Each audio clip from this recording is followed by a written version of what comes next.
Hi everyone, welcome back to this channel. In this quick video, I'm going to show you how to tune into the LTE signal.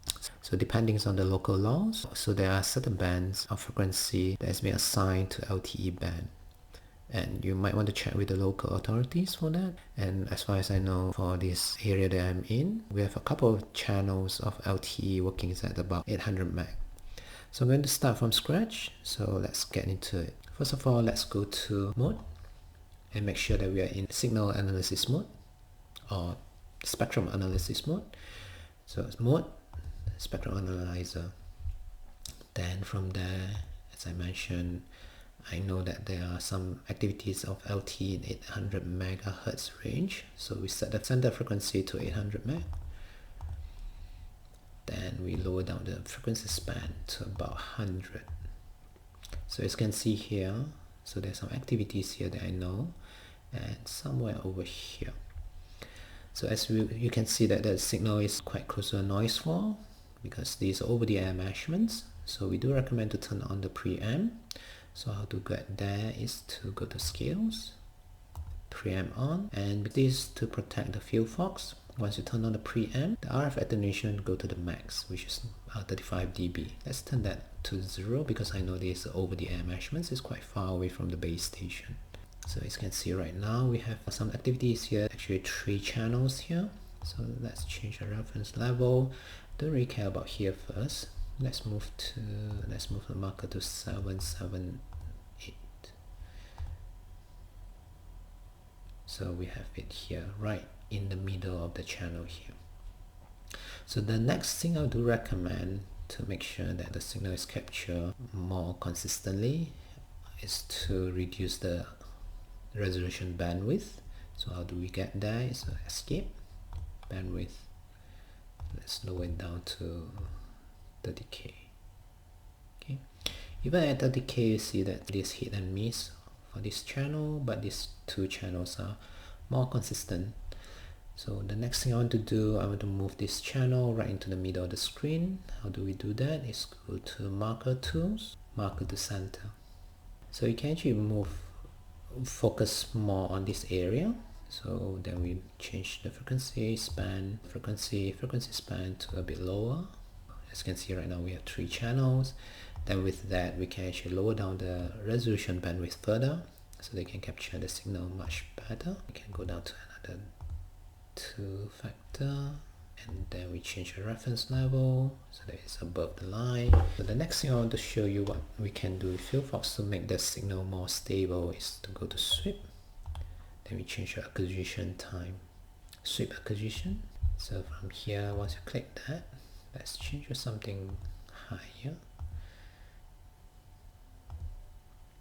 So as you can see, the signal is much more stable right now, but again, this is always hit and miss. If your signal is pulsy type, high fluctuation, then this method, sweep analysis, is not that good.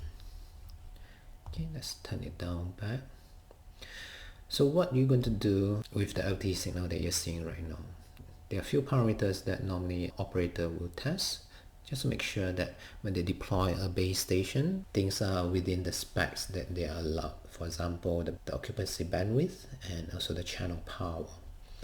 So the next thing that we can do is this. Let's go to escape, go to measure, channel measurements. Let's focus on this channel, 778. So normally what I would like to do is to find the occupied bandwidth. With the information that you found here, you can use it for the channel measurements, or you can surely get the occupied power measurements here. Very similar result. So as you can see right now, our span is just 5 meg, but our signal is about 20 meg bandwidth. So center frequency is still the same, 778. If it's not the same, just go to frequency, change the center frequency to 778, and then the frequency span, let's move it about to 20 megahertz. So with that, you can see that the FieldFox is trying to gauge the 99% of the bandwidth. So you can actually set the criteria of the bandwidth measurements.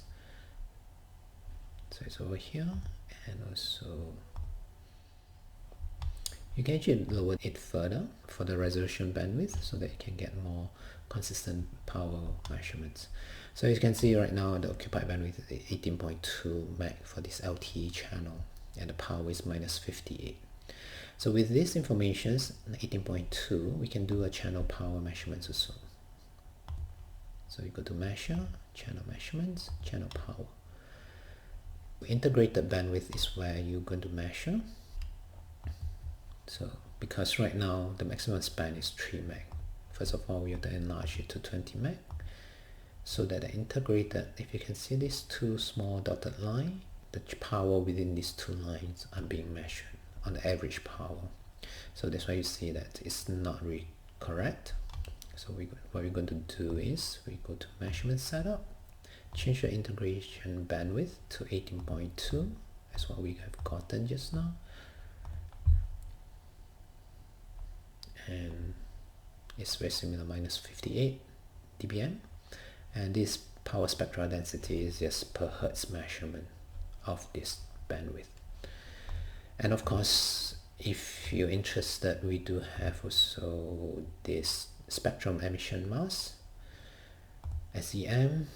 So according to Wikipedia, SEM is just to measure any spectral emission that is not supposed to appear within the channel. So you can actually change all these things. So what is the measurements that you want to look at?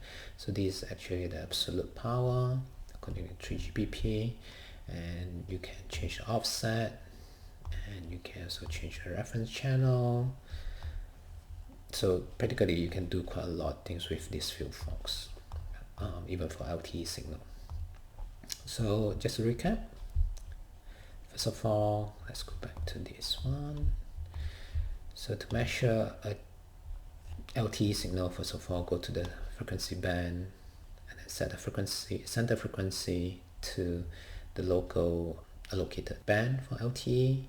Then you reduce down the frequency span, then you turn on the preamp, reduce down the RF attenuations, then you change the resolution bandwidth so that the signal is more stable. Then once you get that, you get the point measurements over here, which is not correct for the whole channel measurements. If you're interested, you can go to occupied bandwidth, which is under channel measurements, occupied bandwidth, and channel power, or even spectrum emission mass measurements. Okay, I hope this helped. Thanks for watching.